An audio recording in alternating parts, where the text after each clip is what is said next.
नमस्ते जी, जय हिंद, सुस्वागतम, हार्दिक अभिनंदनम। कैसे हैं आप सभी लोग?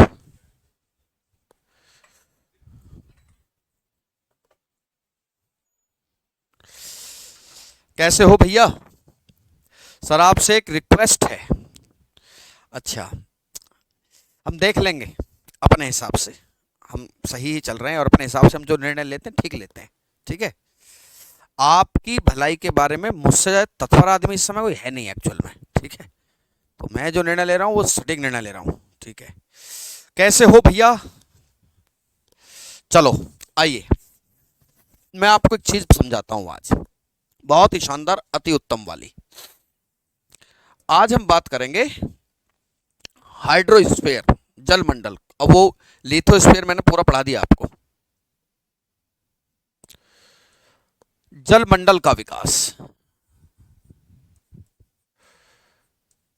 जल मंडल का विकास,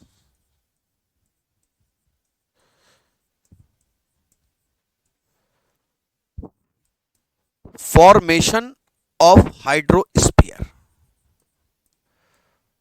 फॉर्मेशन ऑफ हाइड्रोस्फीयर।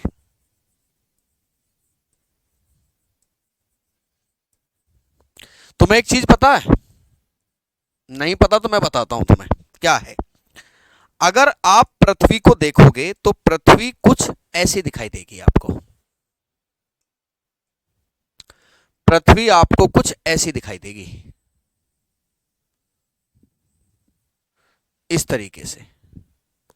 कि क्या बात कर रहे हो? हाँ, बात क्या कर रहा हूं, है ही पृथ्वी ऐसी।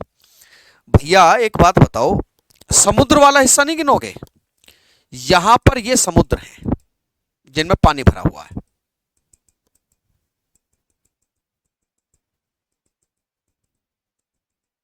इस तरीके से। और ये जमीन वाले हिस्से हैं। ये जो ऊपर उठा हुआ पार्ट है, दैट इज लैंड पार्ट। इसे भूभाग कहते हैं। क्या कहते हैं? भूभाग। नहीं समझ में आई? अब जब हम जलमंडल की बात, साउंड प्रॉब्लम,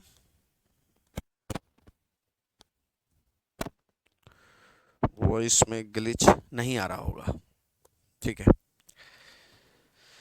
देखिए, तो ये तो हो गया जिसमें पानी भरा हुआ है, ये जमीन के हिस्से हैं। और ये कौन से हैं? ये महासागर हैं।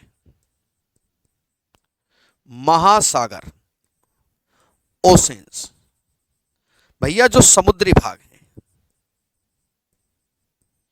कौन से भाग हैं? समुद्री भाग। I hope you getting my point. यहां तक तो आपको सारी बातें मेरी समझ में आ गई हैं। ठीक है। सर वॉइस के लिए कितने बच्चों को वॉइस में समस्या, कमेंट करना जरा। कितने बच्चों को वॉइस में समस्या है? हाँ, क्लास चलती है, 10 बजे चलती है। कल कंफ्यूजन हो गया यार हमें क्लास में। कल हम स्टडी की क्लास क्यों नहीं हो पाई भैया? कल हो गया हमें कंफ्यूजन, और हो गया ब्लेंडर वाला। तो इस वजह से हम आए फिर भी क्लास नहीं ले पाए। नमस्ते नमस्ते, प्रॉब्लम मी एक बार रुको।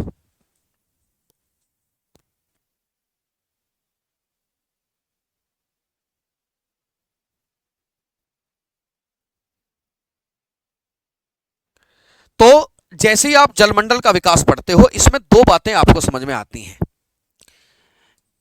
इसमें दो बातें समझनी है। इसमें दो बातें समझनी है।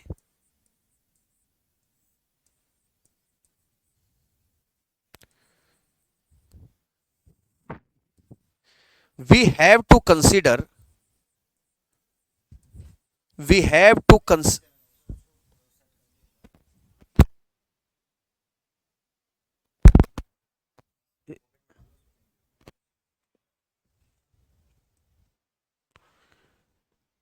We have to consider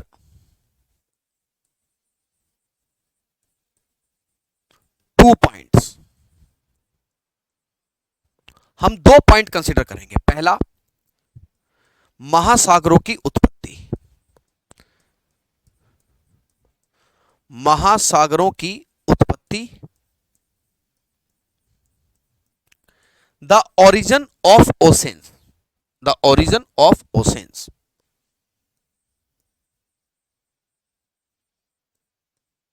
origin of ocean.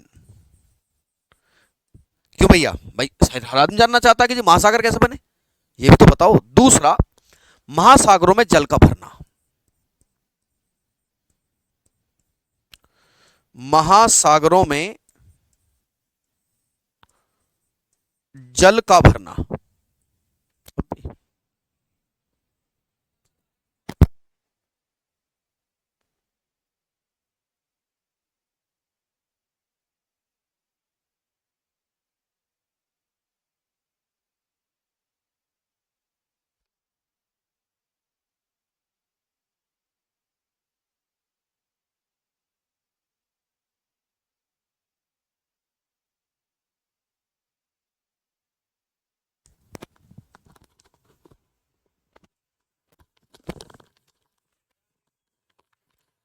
भैया अब बताइए आपकी साउंड अब कैसी आ रही है?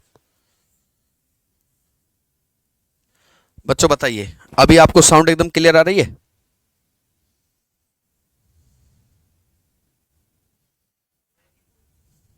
ओके, दो चार बच्चे कमेंट करके बता दो, फटाफट करते रहो। Okay okay ji sir, clear है, ठीक है, थैंक यू, थैंक यू। महासागरों में जल का भराव, जल का भराव, the filling of water, the filling of water. मैं आपको यहां पर एक चीज बहुत अच्छे से क्लियर कर दूं, ये असल में दो टॉपिक बनते हैं, ये टॉपिक अलग है, महासागरों की उत्पत्ति, महासागरों की जो उत्पत्ति है वो टॉपिक अलग है, ठीक है, इसको, ये एक सेपरेट टॉपिक है, ये एक सेपरेट टॉपिक है, ठीक है, तो इसको अलग से देखेंगे। और ये जो हम टॉपिक देख रहे हैं ये वाला, ये आज के हाइड्रोस्फीयर वाला टॉपिक है, that is hydrosphere, that is hydrosphere, यही जलमंडल है, यही क्या है, ये ही जलमंडल है, ठीक है। तो इसको मैं जब महासागर पढ़ाऊंगा तो उस टॉपिक को तो वहां बताऊंगा, आज मैं इस पे बताऊंगा कि महासागरों में जल कहां से आया है, महासागरों में जल की उत्पत्ति कैसे हुई है, ठीक है।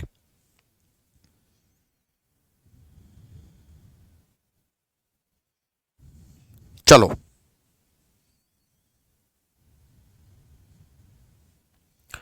ठीक है जी, यहां तक बात क्लियर हुई। डालिए महासागरों में जल, महासागरों में जल, महासागरों में जल कैसे आया है,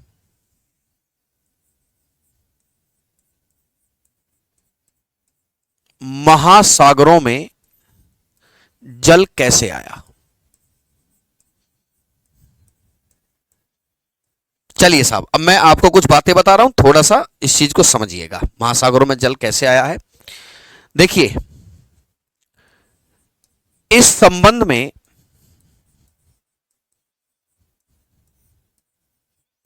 बहुत सारे कॉन्सेप्ट हैं, बहुत सारे सिद्धांत दिए गए हैं, बहुत सारे सिद्धांत हैं। अच्छा, एक चीज याद रखिए कि जो इसी में, इसको आप ऐसे भी कह सकते हो पृथ्वी पर जल, इसी को आप कैसे भी कह सकते हो, इसको आप पृथ्वी पर जल भी कह सकते हो। पृथ्वी पर जल कैसे आया,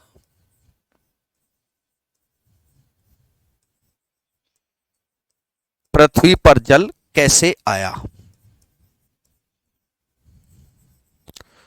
द वाटर ऑन अर्थ, ये कैसे आया है, इसको आप ऐसे भी समझ सकते हो। क्या कह रहे हो, यही तो जानना चाहते हैं बहुत दिनों से, ठीक है, यही तो जानना चाहते हैं बहुत दिनों से। ब्राइटनेस को कम कर देते हैं, ऐसी बात है तो। सर यही जानना चाहते हैं बहुत दिनों से, ठीक है। सर मैं लेट हो गई, एक बार दोबारा बता दीजिए। अच्छा, जैसे कुछ लोग ये भी कहते हैं कि उल्का पिंड से आया है, उल्का पिंड से आया।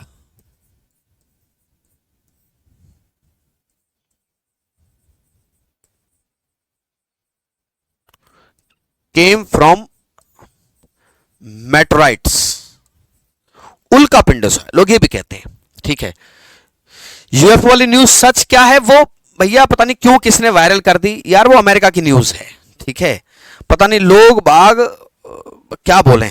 ठीक है, सबसे प्रमाणित सिद्धांत क्या है? सबसे प्रमाणित सिद्धांत, द मोस्ट ऑथेंटिक कॉन्सेप्ट क्या है इस बारे में? Most authentic concept, most authentic concept क्या है? वो ये कहता है कि जब पृथ्वी भैया प्रारंभ में आग का गोला थी, प्रारंभ में आग का गोला थी, आग का गोला, initially earth was the ball of fire, है फायर, पुष्पा बनी हुई थी पृथ्वी, शुरुआत बनी हुई थी पुष्पा, अपन फ्लावर नहीं है, अपन फायर है। ये फायर होने के पीछे क्या वजहें थी? इसके पीछे वजह थी एक तो पृथ्वी की उत्पत्ति, दूसरा ज्वालामुखियों का फटना। इसके पीछे की वजह थी पृथ्वी की उत्पत्ति जिस तरीके से हुई, पृथ्वी की उत्पत्ति एक कारण थी, और दूसरा कारण था ज्वालामुखियों का लगातार फटना, ज्वालामुखी का लगातार फटना। सबसे पहला एक तो भाई जिस तरीके से पृथ्वी पैदा हुई, द ओरिजिन ऑफ अर्थ एक वजह थी, और साथ में वोल्केनिक इरप्शन भी एक कारण था, वोल्केनिक इरप्शन। और बाबू पृथ्वी बन गई क्या? पृथ्वी बन गई आग का गोला। धीरे धीरे पृथ्वी ठंडा होना शुरू हुई। ठीक है, रात को 9 बजे, अच्छा और क्या हो गया उसमें, धीरे धीरे पृथ्वी क्या होती है? पृथ्वी ठंडा होना शुरू हो जाती है। The cooling of earth started, पृथ्वी का शीतलन प्रारंभ हुआ, पृथ्वी का शीतलन प्रारंभ होता है, शीतलन प्रारंभ। The cooling of earth, cooling of earth starts,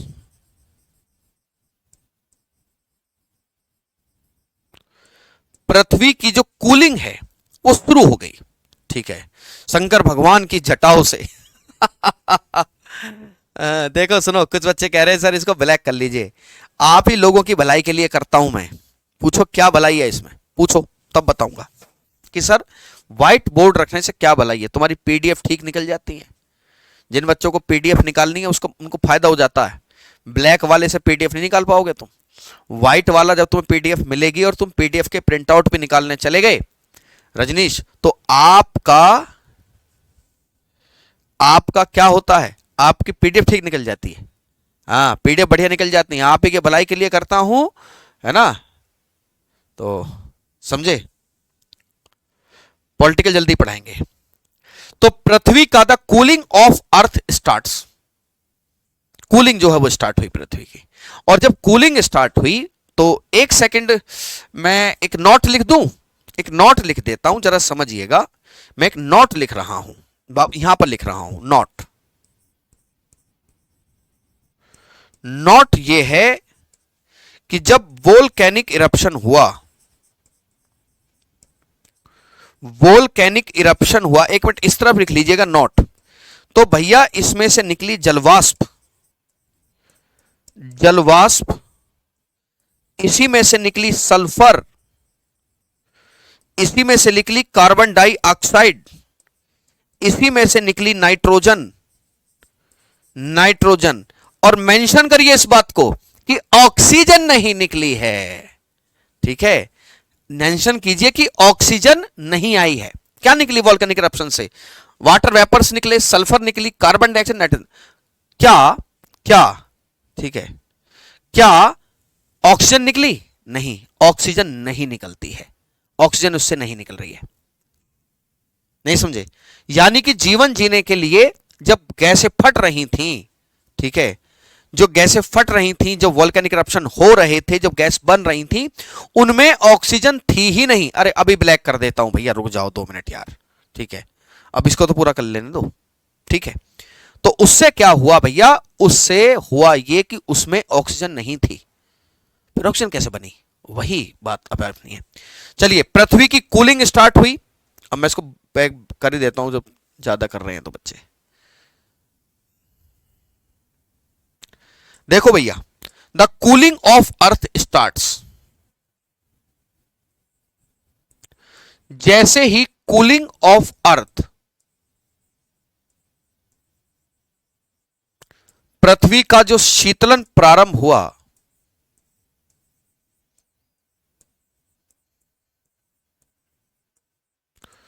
पृथ्वी का शीतलन जैसे ही प्रारंभ होता है, उससे क्या शुरू हुआ? उससे एक चीज शुरू हुई, संघनन की प्रक्रिया शुरू हुई। संघनन की प्रक्रिया, संघनन की प्रक्रिया शुरू होती है। The process of condensation, condensation प्रारंभ हो जाता है, स्टार्ट्स।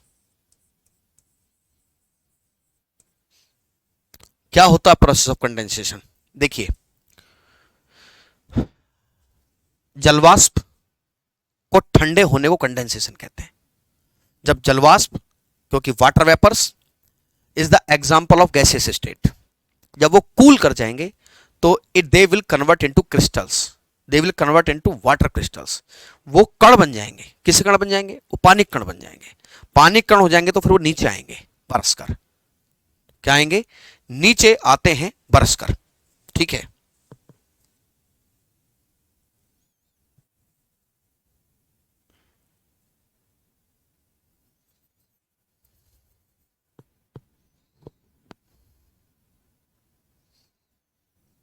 ठीक है, और जैसे ही ये प्रोसेस शुरू हुआ, इससे वर्षण प्रारंभ हुआ।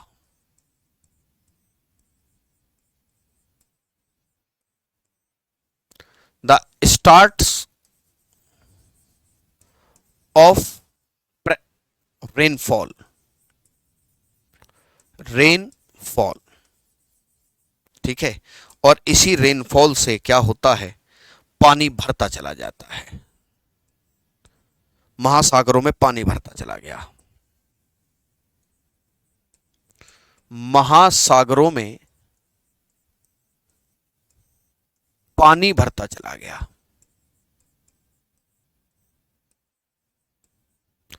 पानी भर गया। देखिए, एक चीज थोड़ा सा समझिए, क्या है मामला। जैसे ही आप इस चीज को समझते हैं कि भाई महासागरों में पानी आया, तो महासागरों में पानी आते ही दो चीजें बढ़िया तरीके से शुरू हुई।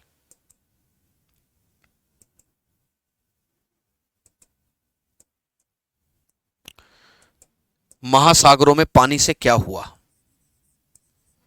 महासागरों में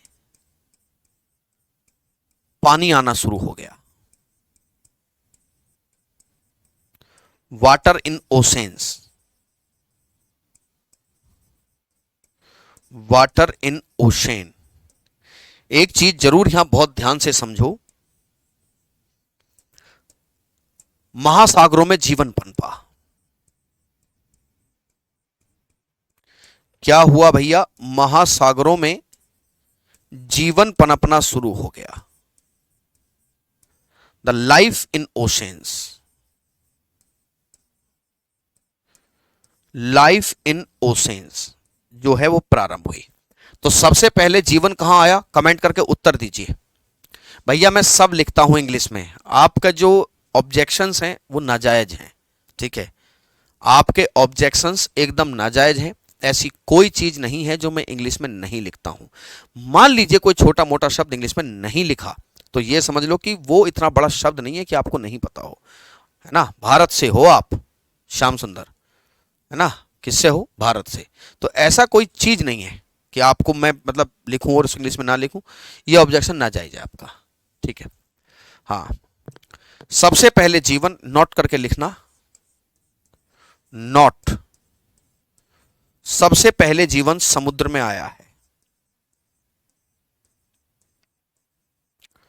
सबसे पहले जीवन कहां आया है, समुद्र में, इस बात को याद रखना। सबसे पहले लाइफ वो ओसेन्स में आई है। अच्छा, याद रखिएगा, उसके बाद समुद्र में शैवाल पनपे।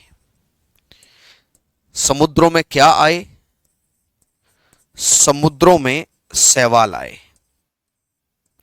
इसी के साथ समुद्रों में शैवाल पनपे।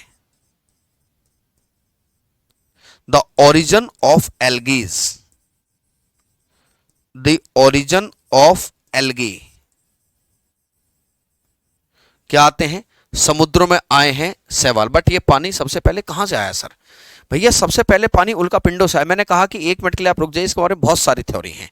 लोग कहते हैं कि उल्का पिंडों की बारिश से, है ना, धीरे धीरे आया पानी, और पृथ्वी के अंदर ये सब चीजें मौजूद थी गैसेस स्टेज के रूप में। पानी है क्या, एक minute, just listen to me, आप 2 मिनट समझिए। व्हाट इज वाटर, पानी क्या है। हाइड्रोजन के 2 अणु और ऑक्सीजन के मिलने से पानी बन जाएगा।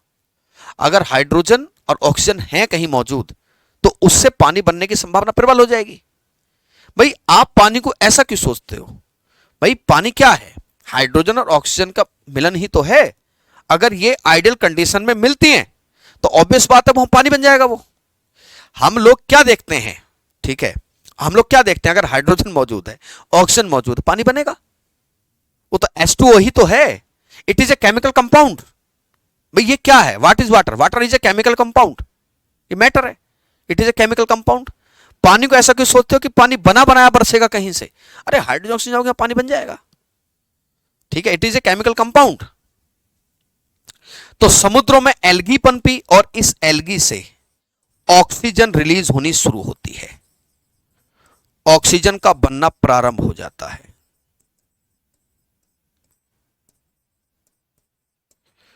क्या होता है, द रिलीज ऑफ ऑक्सीजन।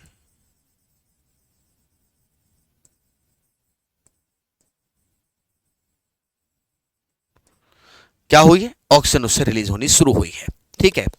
अच्छा, अब पृथ्वी पर कितना पानी है, कैसे क्या कहानी है, देखो, सही डाटा लिखना पेपर के लिहाज से बहुत इंपॉर्टेंट है।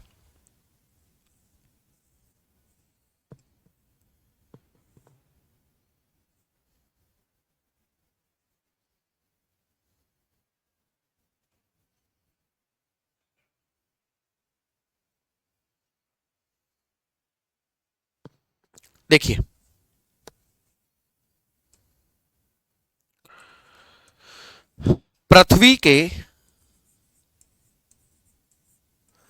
पृथ्वी पर 70.8% भाग पर पानी है, भाग पर पानी है, ठीक है, कितने, 70.8% पर, और 29.2% भाग पर भूभाग है। वो अब हमारा कंसर्न रहा नहीं है क्योंकि हमने लिथोस्फीयर को अच्छे से पढ़ लिया है, दैट इज लैंड पार्ट। अच्छा, इस पानी की क्या सिचुएशन है, इसमें से यहां ध्यान देना भैया, 97% पानी महासागरों में है, 97% पानी महासागरों में है, महासागरों में, है ना, जो कि खारा है, जो कि खारा है, पीने योग्य नहीं है, है ना। 97% इन oceans, which is salted, which is salted, वो खारा पानी है। ठीक है, देखो मैं आपको एक चीज और बता दूं, जो बाकी बचा 3% पानी है, 3% पानी या तो ग्लेशियर में है, 3% पानी ग्लेशियर में है, लेक्स में है, रिवर में है, या फिर ग्राउंड वाटर है। कौन सा वाटर है? Ground water. मैं आपको पूरी बातें यहां लिख देता हूं, या तो हिमनद में है, झील में है, नदी में है, या फिर भूमिगत जल है।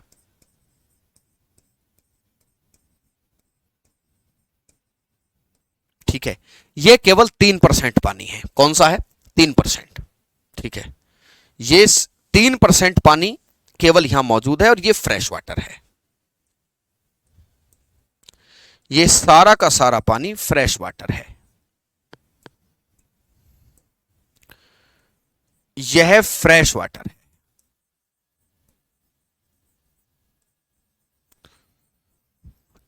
आइए एक चीज मैं आपको क्लियर करूं, नोट बना के लिखिएगा, नोट करके लिखना है, नोट। विश्व की सबसे बड़ी ताजे पानी की झील बताइए। एक चीज आपको यहां मैं हाथ के हाथ क्लियर कर दूं, विश्व की सबसे बड़ी फ्रेश वाटर लेक बताइए। विश्व की सबसे बड़ी फ्रेश वाटर लेक कौन सी है? एक तो कमेंट करो आप फटाफट।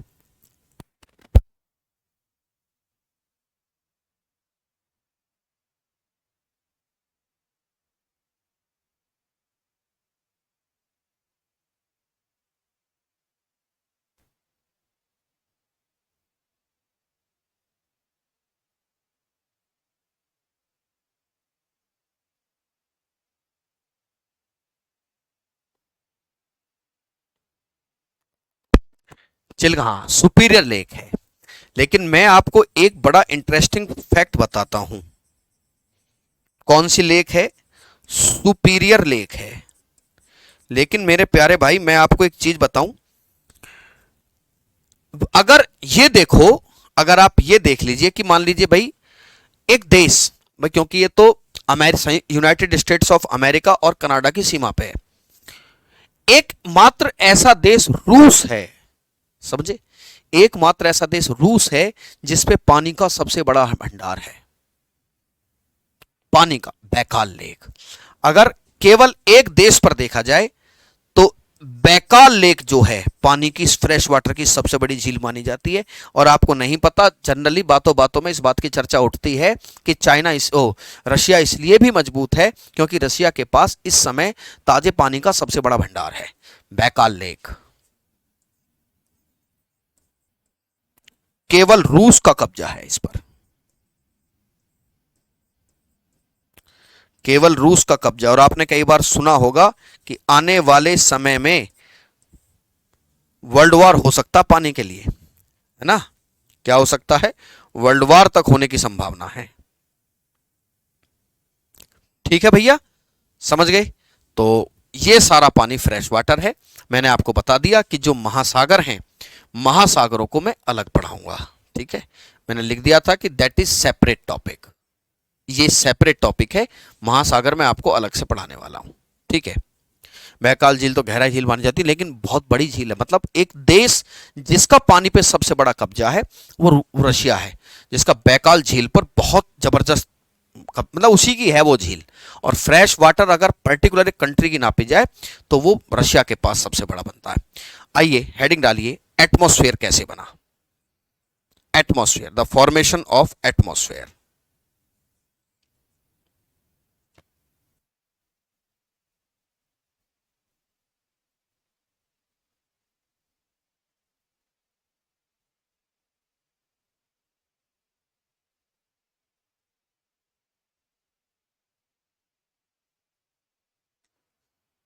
डालिए, वायुमंडल कैसे बना?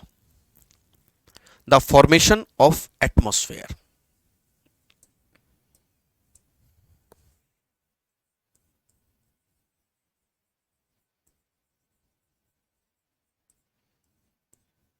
Formation of atmosphere.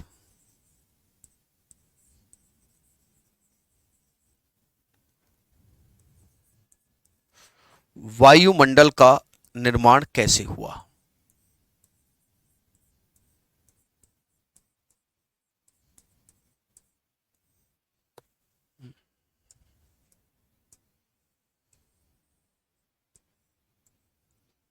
Formation of atmosphere.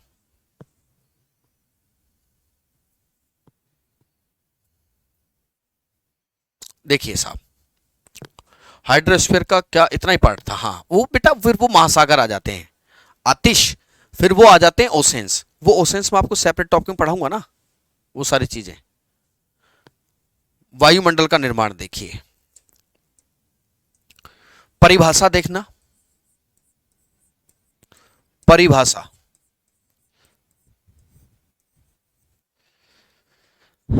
पृथ्वी के चारों तरफ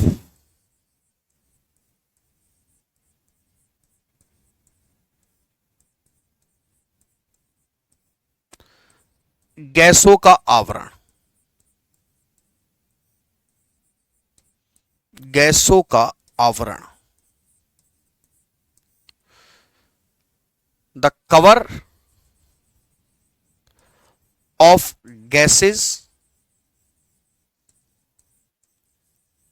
अराउंड अर्थ, है ना। और इसी की वजह से जीवन संभव हो पाता है, जिस कारण जीवन संभव है, जिस कारण जीवन संभव है।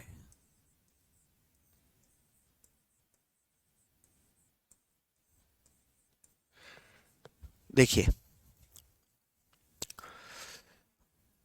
उत्पत्ति के समय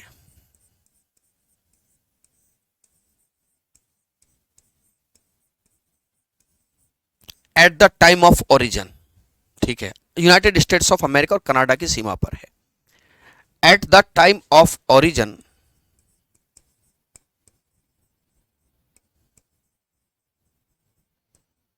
at the time of origin, देखो भैया, एक चीज मैं बहुत अच्छी बताता हूं आपको, आपको पीछे वाली चीज से लिंक भी हो जाएगी। सुनिए ना, सुनाइए ना।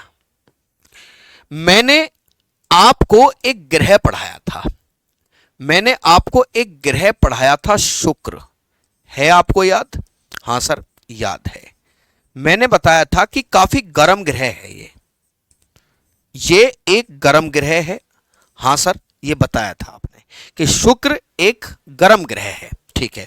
मैंने ये भी बताया था कि इसे प्रेशर कुकर की दशा वाला ग्रह भी कहते हैं। क्या कहते हैं? प्रेशर कुकर की दशा वाला ग्रह भी कहते हैं। सर क्या बात हो गई, अचानक से वीनस पे क्यों चले गए? प्रेशर कुकर लाइक प्लेनेट भी कहते हैं इसे। क्या बोलते हैं? Pressure cooker like planet, pressure cooker like planet भी कहते हैं, ठीक है। और मैं आपको बता दूं, इसके पीछे की एक बहुत बड़ी वजह थी, इसके पीछे की बहुत बड़ी वजह थी कार्बन डाइऑक्साइड की उपस्थिति, CO2 की उपस्थिति इसकी एक बहुत बड़ी वजह थी। If you getting my point, अगर आपको थोड़ी सी भी मेरी बात याद हो, चमकीला भी है, वो सब बताया था किसकी वजह से? Carbon dioxide. इसका मतलब ये हुआ कि सर अगर कार्बन डाइऑक्साइड होगी तो एक तो उसमें जीवन नहीं पनपनेगा, और सर वो चीज गर्म हो जाएगी। इतनी बात से तो सहमत हो? यस लिखो अगर इतनी बात समझ में आती है कि सर अगर कार्बन डाइऑक्साइड है तो चीजें गर्म होंगी, जीवन तो होगा ही नहीं, वो गर्म भी होंगी, ठीक है।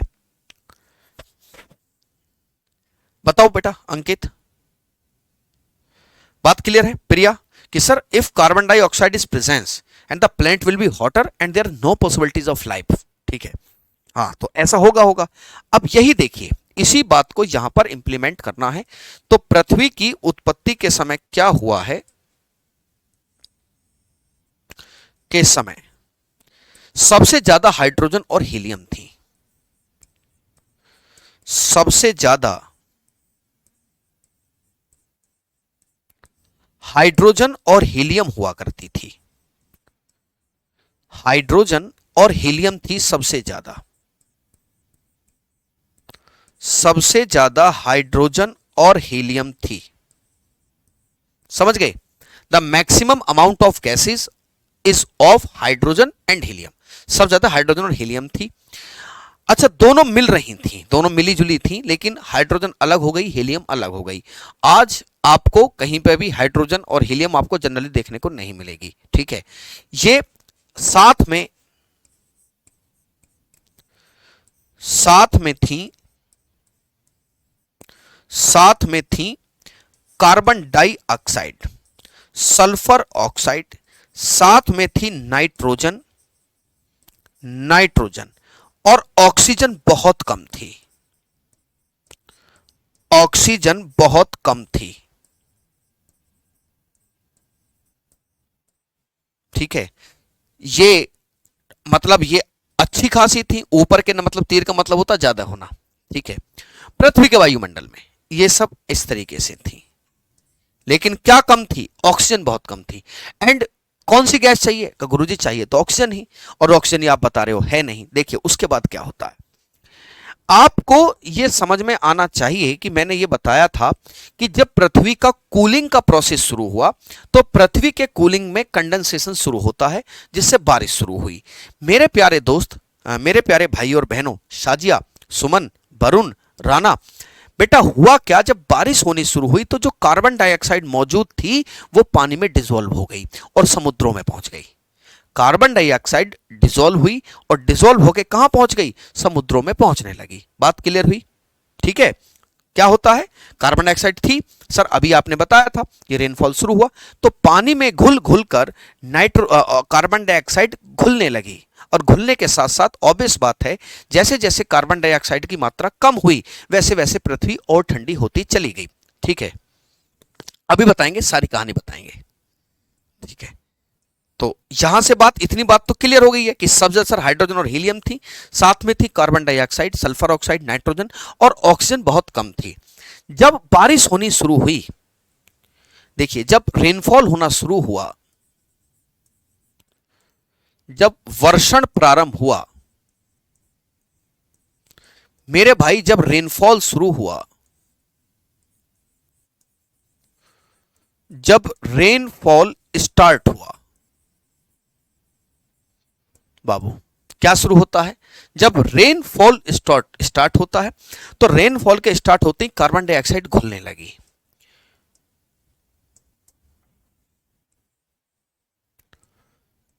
कार्बन डाइऑक्साइड घुलने लगी।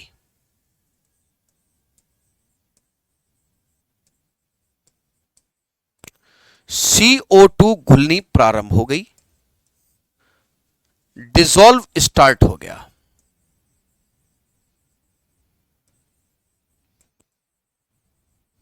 ठीक है, डिसॉल्व स्टार्ट हुआ तो उससे क्या होता है, CO2 घटने लगी। परिणाम CO2 घटने लगी।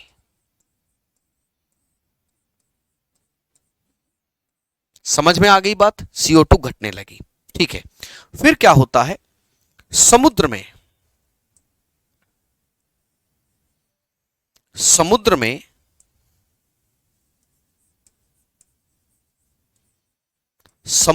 शैवाल पनपे। शैवाल पनपे, एल्गी जो थे वो बनने लगे समुद्र में। क्या बनने लगे? समुद्र में बनने लगते हैं शैवाल। ठीक है, फिर इनसे ऑक्सीजन निकली। ऑक्सीजन इनसे निकलती है, निकलने के बाद जो पृथ्वी पर थोड़े थोड़े पौधे पनप रहे थे, उन थोड़े थोड़े पौधों में फोटोसिंथेसिस शुरू हुआ। क्या हुआ? फोटोसिंथेसिस। ऑक्सीजन निकली, उधर पौधों में प्रकाश संश्लेषण शुरू हुआ।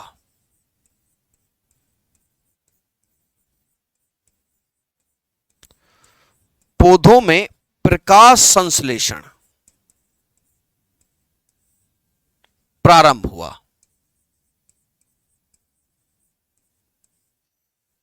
The start of photosynthesis.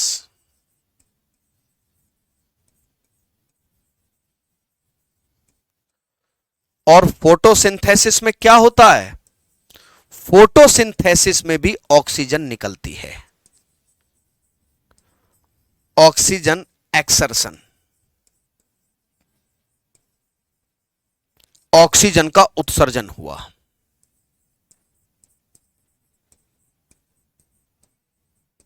Oxygen का उत्सर्जन होता है। नहीं समझे? तो एक तो समुद्र भी ऑक्सीजन दे रहा था।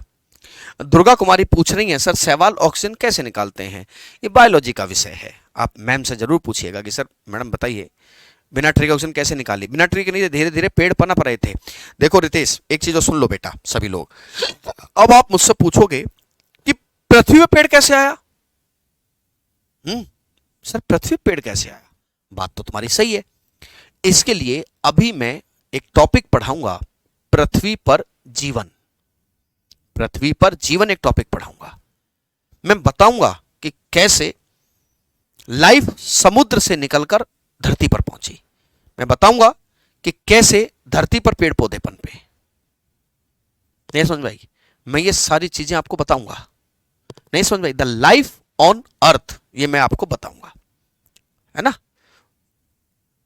सर मैम ने बताया है, हाँ वो निकालते हैं। ठीक है, तो I hope you getting my point. तो दो तरीके से ऑक्सीजन निकल रही थी। यहां ध्यान देखिए कि जैसे जैसे ऑक्सीजन, जैसे जैसे ऑक्सीजन बढ़ रही थी, जैसे जैसे ऑक्सीजन बढ़ रही थी, वैसे वैसे क्या हो रहा था? गुरुजी कार्बन डाइऑक्साइड कम होती जा रही है। हां, CO2 कम होती जा रही है। वैसे वैसे वैसे वैसे CO2 कम होती जा रही थी।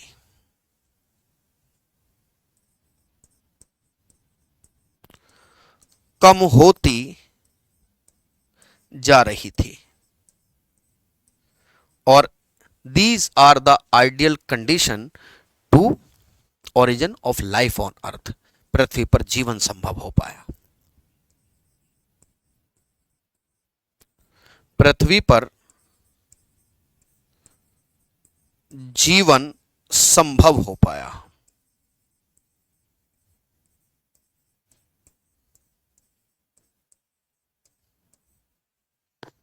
The possibilities of life।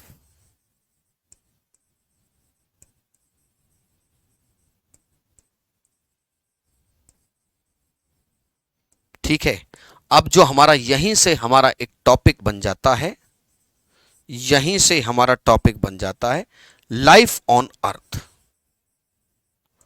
Life on earth, पृथ्वी पर जीवन।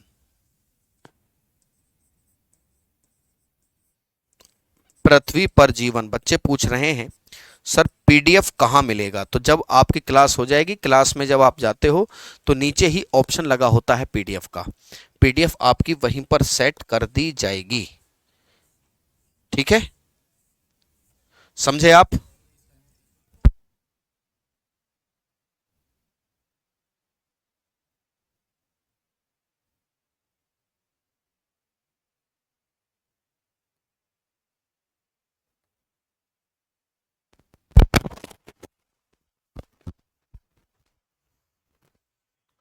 ठीक है, बात समझ में आ गई। एक चीज और याद रखिएगा, ये गैस है, गैस। ये क्या है साहब? गैस। गैस जितनी ठंडी होती है उतनी समुद्र के उतनी पृथ्वी के ज्यादा नजदीक होती है। ठंडी गैस भारी होती है तो उतनी ही पृथ्वी के क्या मिलेगी आपको? नजदीक मिलेगी। तो वायुमंडल की जो सघनता है वो समुद्रों पर ज्यादा मिलती है। ठीक है। हालांकि वायुमंडल में आपको पढ़ाऊंगा भी, लेकिन इस बात को एक पॉइंट लिख लीजिए। वायुमंडल की जो सघनता है,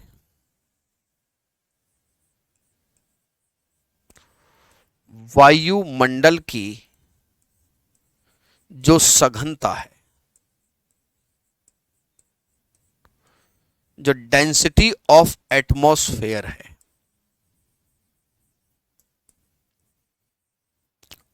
डेंसिटी ऑफ एटमॉस्फेयर, है ना, वो ऊपर जाने पर घटती है। ऊपर जाने पर घटती है ना। डिक्रीज्ड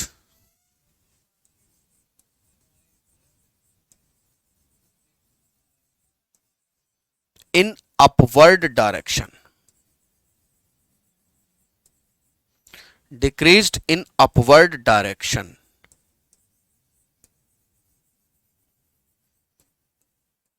ठीक है। दूसरा, सबसे ज्यादा समुद्रों पर होती है।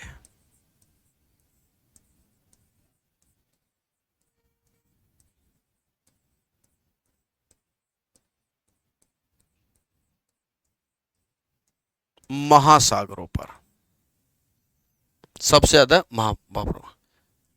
मिक गैस थी बेटा, वो मिथाइल आइसोसाइनाइड थी। मिक गैस बोलते हैं उसको।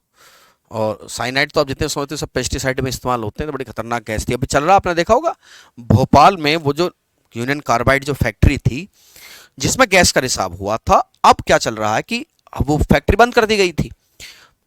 उस फैक्ट्री का वेस्ट है, या जस्ट जहां जहां जो प्रभावित हुए हैं क्षेत्र, तो उसमें गैस से प्रभावित हुए थे, उन क्षेत्रों का जो कचरा है उसे बेचने की बात चल रही है। और मामला यहां तक पहुंच गया कि खूब प्रोटेस्ट हो रहे हैं वहां कि भाई इस कचरे को बेचोगे, स्क्रैप को बेचोगे तो कहीं ना कहीं पंगा होगा। ठीक है। डेंसिटी मतलब सघनता, है ना, डेंसिटी मतलब सघनता सबसे ज्यादा महासागरों पर होती है। जो मैक्सिमम डेंसिटी है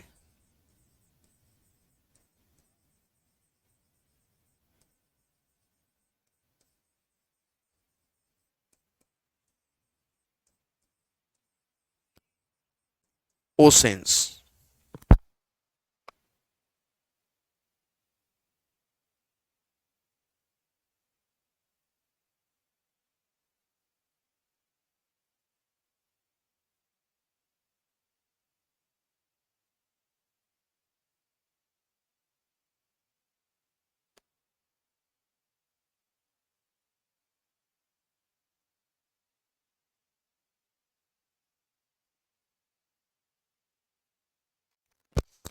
पंगा ऐसे होगा कि भाई जब वो गैस है, वो जो फैक्ट्री है उसमें जब जिसमें लीक हुई है उसमें कितने खतरनाक रसायन अभी भी होंगे, उसका स्क्रैप तुम बेचोगे, उसका स्क्रैप इफेक्ट नहीं करेगा एटमॉस्फेयर को मनीष? अब वो जो स्क्रैप है पूरा उसका, वो सारा खतरनाक है, सारा जहरीला है।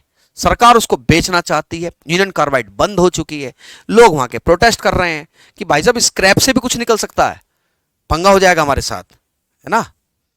ठीक है। उम्मीद करता हूं बात समझ में आएगी। ये टॉपिक पूरा हो चुका है। कल मैं टॉपिक पढ़ाऊंगा द लाइफ ऑन अर्थ, पृथ्वी पर जीवन जो है टॉपिक। सर आप सुन नहीं रहे, मैं कब से कह रहा हूं।